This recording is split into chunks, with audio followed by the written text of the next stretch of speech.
नमस्ते। आज हम बात करेंगे कि सर्दियों में कोहरा क्यों आता है और कोहरा सर्दियों में ही क्यों आता है, यह किस प्रकार से बनता है, कोहरे का बादल से क्या संबंध होता है। इन सभी बातों पर हम विस्तार पूर्वक चर्चा करेंगे। तो चलिए बिना किसी देरी के शुरू करते हैं। मैं हूं सतीश कुमार रणवा और आप देख रहे हैं भ्राता रिसर्च सेंटर। तो कोहरे को समझने से पहले हमें थोड़ा सा वातावरण के बारे में जानना आवश्यक है कि वातावरण में क्या क्या पाया जाता है। तो हमें पता है कि वातावरण के अंदर एक तो नमी यानी आर्द्रता पाई जाती है तथा धूल तथा अन्य प्रकार के कई कण पाए जाते हैं। ये नमी और आर्द्रता हमें साधारणतः दिखाई नहीं देती है। जैसे आप कई बार खिड़की से या फिर बहुत कोई छोटा हॉल है उससे लाइट आती हुई देखी होगी, तो उस लाइट के अंदर धूल के छोटे छोटे कण से आपको उड़ते हुए दिखाई देते हैं। तो वो है तो पूरे वातावरण में, लेकिन हमें नॉर्मली दिखाई नहीं देते, उस लाइट की वजह से हमें वो दिखाई देते हैं। तो आपको एक तो क्लियर हो गया कि वातावरण के अंदर धूल जैसे छोटे छोटे कण पाए जाते हैं। दूसरी चीज होती है नमी। नमी का मतलब होता है आर्द्रता। वो भी हमें दिखाई नहीं देती है, जैसे कोहरा होता है उसी प्रकार की आर्द्रता होती है, उसकी हम बाद में चर्चा करेंगे। तो ये दो चीजें होती है सबसे ज्यादा कोहरे के लिए इंपॉर्टेंट। तो ये दोनों मैंने बता दिया, ये अपने वातावरण में होती है लेकिन हमें दिखाई नहीं देती है। अब अगली चीज आती है कोहरे के लिए, वो होती है जल वाष्प। जल वाष्प क्या होती है कि जल की वजह से जो ये वाष्प उड़ती है, यही जल वाष्प होती है और यही नमी होती है। हमें दिखाई नहीं देती है तो वो नमी होती है, और ये दिखाई दे रही है तो हम इसको वाष्प बोल रहे हैं। तो ये बहुत सारी साथ में है तो ये हमें दिखाई देती है, जैसे कोहरे में भी हमें दिखाई देती है। तो ये जल वाष्प होती है। ये सारी चीजें इसके लिए इम्पोर्टेंट है। और जैसे कोहरा बनता है वैसे ही बनते हैं बादल। अब ये बनते कैसे हैं, इनके लिए एक चीज होती है जिसको बोला जाता है संघनन। संघनन का क्या मतलब होता है कि घनन का मतलब होता है पास पास में, नजदीक नजदीक में आ जाना।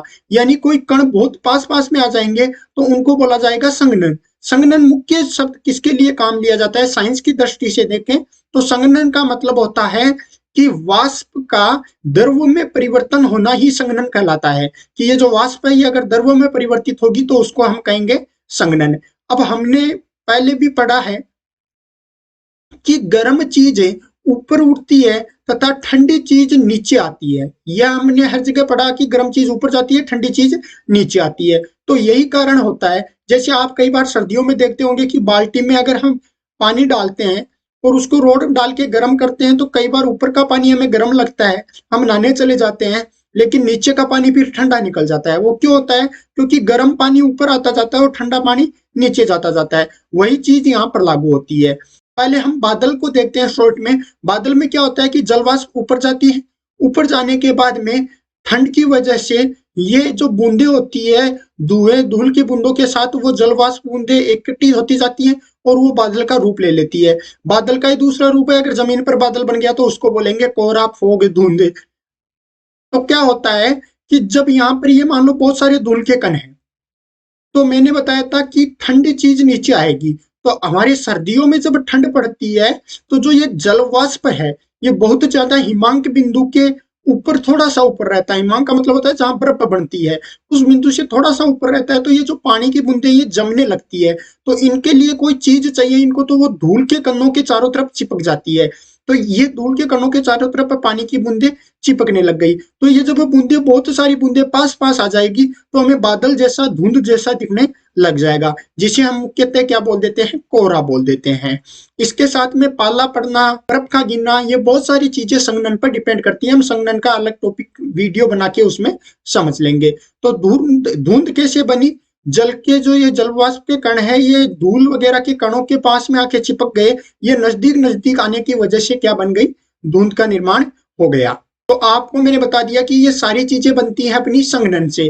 तो यहाँ पर जब धूल के जो कण थे उनमें ये जलवाष्प मिली, तो संघनन की वजह से वो किसके निर्माण कर लिया उन्होंने, कोहरा का। कोहरे के निर्माण में हमारी विजिबिलिटी बहुत ज्यादा कम हो जाती है और हमें चीजें दिखने नहीं लगती है। और इस कोहरे से ही हिमांक बिंदु से अगर और नीचे चला जाएगा तापमान, तो वो फिर बर्फ के रूप के अंदर आने लग जाएगा और वहां पर छोटी छोटी बर्फ के जैसे बरसात होने लग जाएगी। जैसे आप कई बार कोहरा देखा होगा कि आपको लगता है कि कोहरा बरस रहा है पानी की जैसे, क्यों? वो ज्यादा ठंडा होने की वजह, वो जो बूंदे हैं वो हमें टकराती है तो हमें लगता है कि वो बरस रही है। और इस संघनन के रूप में ही यहाँ पर एक अपना शब्द आता है ओस का नाम। सर्दियों में ओस बहुत सुना होगा, ये ओस भी इसी का रूप है। लेकिन यहाँ पर ओस की बूंद बनने के लिए पृष्ठ तनाव वगैरह कई चीजें काम करती है, वो खैर हम अलग टॉपिक में समझेंगे। अब आपने सोचा होगा कि जैसे ही सूर्य उदय होता है, सूरज दिन ज्यादा बढ़ता जाता है, तो ये जो कोहरा है ये हट जाता है, साफ दिखने लग जाता है। वो क्यों होता है? क्योंकि जैसे ही सूर्योदय होगा तो सूर्योदय की वजह से क्या होगा, गर्मी बढ़ेगी। गर्मी बढ़ने के कारण ये जो बूंदे थी इनमें गर्मी आएगी और गर्म चीज भागने की कोशिश करती है तो ये दूर दूर हो जाएगी। तो अभी जो यहाँ सघन चीज थी वो किसके अंदर परिवर्तित हो जाएगी, विरल के अंदर, और ये कोहरा हट जाएगा। तो उम्मीद करता हूँ कि बहुत ही आसान भाषा में आप समझ पाए होंगे कि कोहरा किस प्रकार आता है। अगर आपको ये वीडियो अच्छा लगा तो इस वीडियो को अपने दोस्तों के साथ शेयर कीजिएगा, चैनल को सब्सक्राइब कीजिए, और आपके मन में कोई अन्य टॉपिक हो तो आप कमेंट करके हमें जरूर पूछिएगा। कोशिश करेंगे कि उस पर आपको वीडियो बनाकर जल्द से जल्द समाधान दिया जाए। तो आज के लिए बस इतना ही, इजाजत दीजिए, मिलते हैं जल्दी, तब तक के लिए जय हिंद, जय भारत।